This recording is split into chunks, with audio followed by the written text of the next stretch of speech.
Education is the key to a bright future. To make as many people happy as I can, and at the same time just know that people around me want me to be around them. If I cannot change the adults, then I can at least bring this happiness to the kids, to young people, Yes. and teach them. I've observed that people in my area, they are missing out a lot because of education. And I am trying to work so that education, the education department can really help the poor and needy around in my area. My ultimate goal, my ultimate destination maybe will be a kind of ideal world, so utopic world, in which everyone can feel included. And I am so happy that it feels like the majority of the people here have put the same line of thought, which is living in a world where there's global peace, equality and equity, and pretty much everyone is happy, and it is possible. I used to believe that one person is not enough to change the world. This is how they made me believe. But during the pandemic, I realized that this was wrong. So I now believe that one person has huge power within.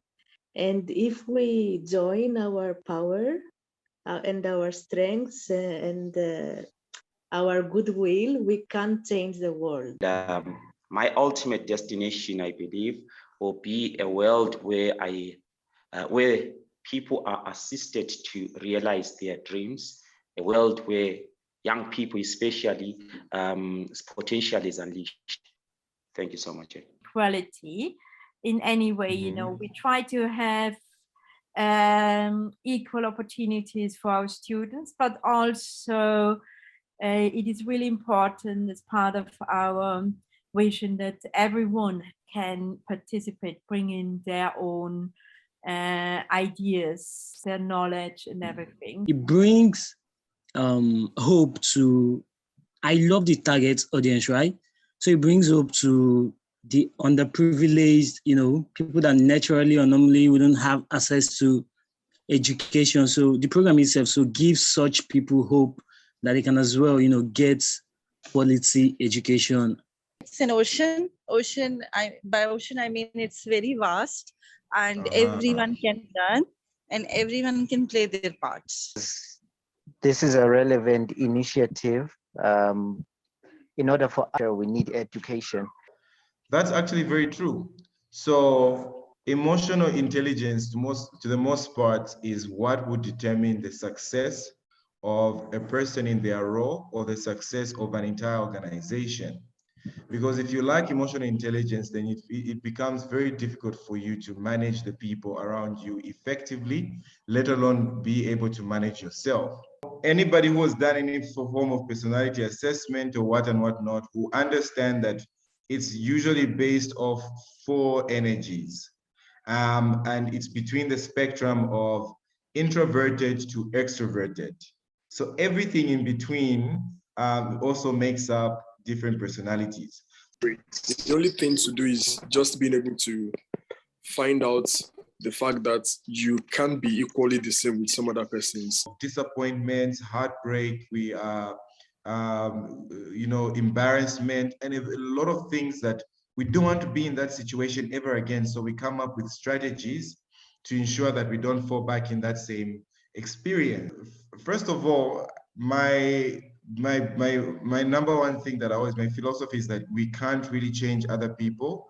All we can do is just show them a mirror and allow them to look at how unkempt the hair is and give an opportunity to actually want to clean it up. Yes, you have rules and regulations. Obey the rules, but that doesn't mean you shouldn't keep chasing your dreams or being who you are. You should not let anyone dictate who you should be. Blues are the let's do it right kind of people. Reds are impulsive and action-oriented. Let's do it now. Greens are let's do it peacefully, and yellows are the together people. Let's do it together. One thing I I learned today is that I learned so much about my personality anyway. So considering my color on my card, I know now that I have a tendency to be unforgiving, right? So I won't let you get to that stage. You will be unforgiving. And one person I would like to thank today should be Elena, because she shares some experiences that I can personally, relate to. And thank you, Musa, for bringing that up. I would like to thank actually two persons. One is here, and the other one is not here anymore, but still somehow here. So Anthony and Brigitte, because I mean they brought me just here, and they accept me as the green that I am. So thank you, Brigitte, for being this red. Thank you, Anthony, as well, of being this red. I'm sure that he hear us. All right. Let me use this opportunity to bring warm greetings to all of you from Ghana, and use this opportunity to say a very big thank you to Bridget and Anthony for this beautiful initiative. In the ICT team, we have amazing team members, and when you come to our department, you can hardly single out who is the leader and who is the team member because of the beautiful cooperation we have. Let me appreciate again everyone for being part of this wonderful webinar. And I'm sure, judging from the comments, people actually learned a lot, and we discovered a lot of things. It was quite helpful. And many thanks to you, Musa. You did a wonderful presentation. We really needed this at such a time as this. Thank you so much. We've got a lot of work ahead of us. So I believe we have learned about our strengths and our weaknesses. So let's try to work together, and we make sure that we get our goals, accomplished in time.